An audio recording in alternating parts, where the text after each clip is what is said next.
that's my kid brother Jimmy, and he's hurt.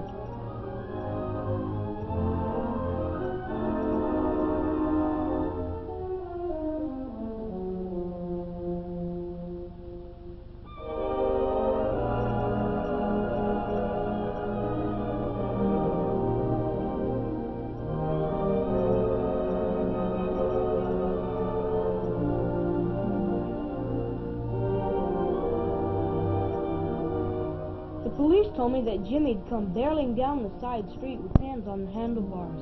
He hadn't stopped for the blue stop sign, and when he saw the car coming on the main road, it was too late. It was just like Jimmy. I remember once I'd reminded him always to obey all traffic signals and signs, and Jimmy'd said, "Oh, traffic signs, they're for cars." Why did Jimmy always have to stunt and show off? Why didn't he follow the rules? Something was wrong. Well, I was his big brother. I wanted to try to find out. Perhaps I could help him.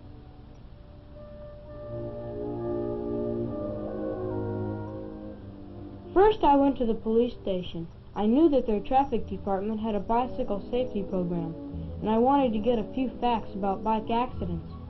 One of the officers told me that their reports had shown 1 out of every 4 bike accidents involves a bicycle that is mechanically defective. 1 out of every 3 bicycle accidents involve an automobile. But 2 out of every 3 bike riders injured or killed in a collision have violated a traffic law or safety rule.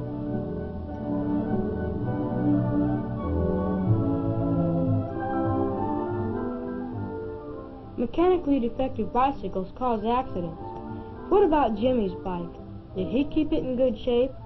I went to talk to Mr. Burt, the owner of the bicycle shop in our neighborhood, and he told me that Jimmy knew perfectly well that it is important to keep a bike in tip-top shape.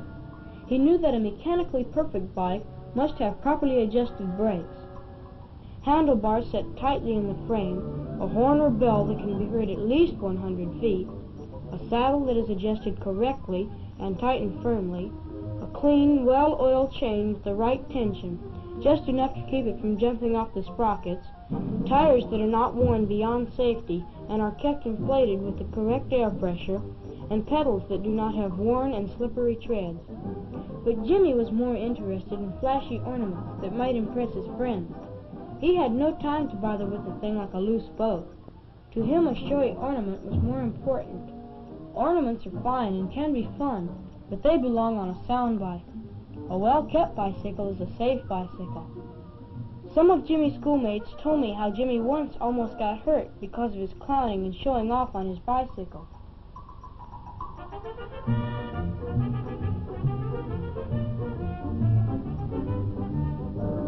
Jimmy had made the kids laugh all right with his stunt riding and clowning.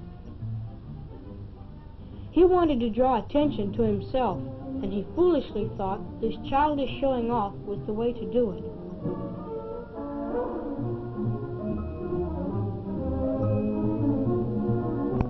He didn't realize that his friends were laughing at him, not with him. I went to talk to Mr. Brown, who taught Jimmy's class the bicycle safety program.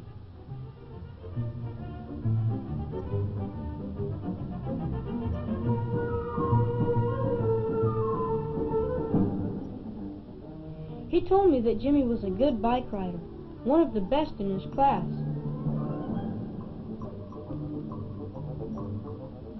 But he also said that Jimmy had the silly and dangerous notion that a good bike rider can take chances, and he would violate the most important safety rules. Just to impress his schoolmates, he would take his life in his hands. I remembered something Mike had told me about the little tricks Jimmy would use to keep out of trouble when he was caught doing something wrong on his bike.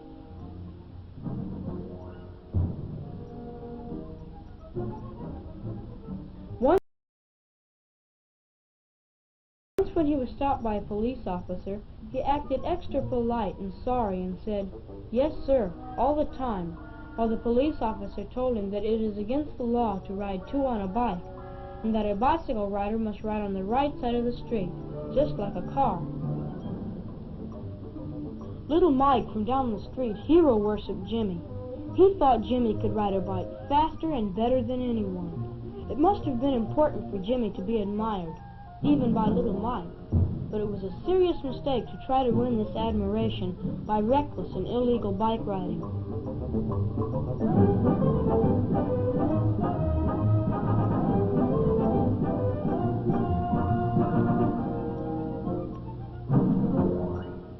Every Saturday afternoon, Jimmy used to deliver papers for a neighborhood newspaper, and I went to see the route man.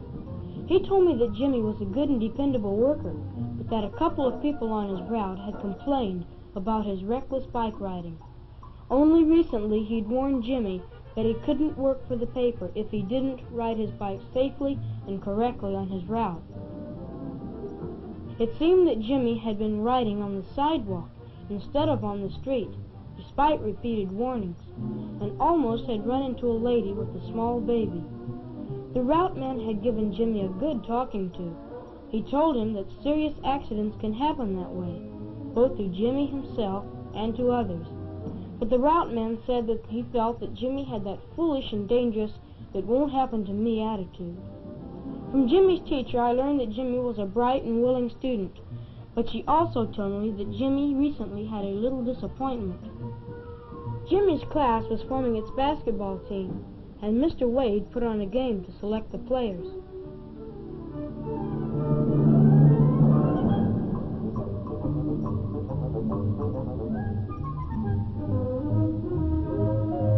Jimmy had his heart set on getting on the team, and he was bitterly disappointed when he was not chosen. That afternoon, Jimmy had outdone himself with his foolish showing off on his bike, as if he were trying to make up in this manner for his earlier disappointment and win the admiration of his friends in another way, through reckless stunning. But although his classmates watched him and laughed at him when he showed off, they knew he was being foolish and childish.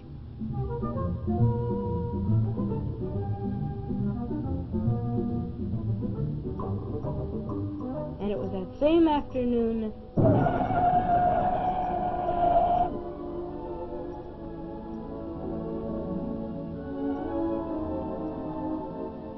I thought I knew some of the reasons why Jimmy went wrong with his bike riding. He thought it was all right for a good bike rider to take chances, but the truth is that a good bicycle rider who does take chances isn't a good rider at all. He wanted to be admired and looked up to by his friends, but he went about it in the wrong way, by trying to win the hero worship of the smaller kids and the admiration of his own classmates by clowning and reckless stunning.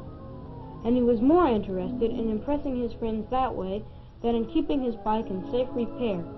With his childish showing off endangering both himself and others, he was trying to make up for his little disappointments and failures, and to win the respect of his friends, not realizing that by his foolish behavior he was really accomplishing the exact opposite.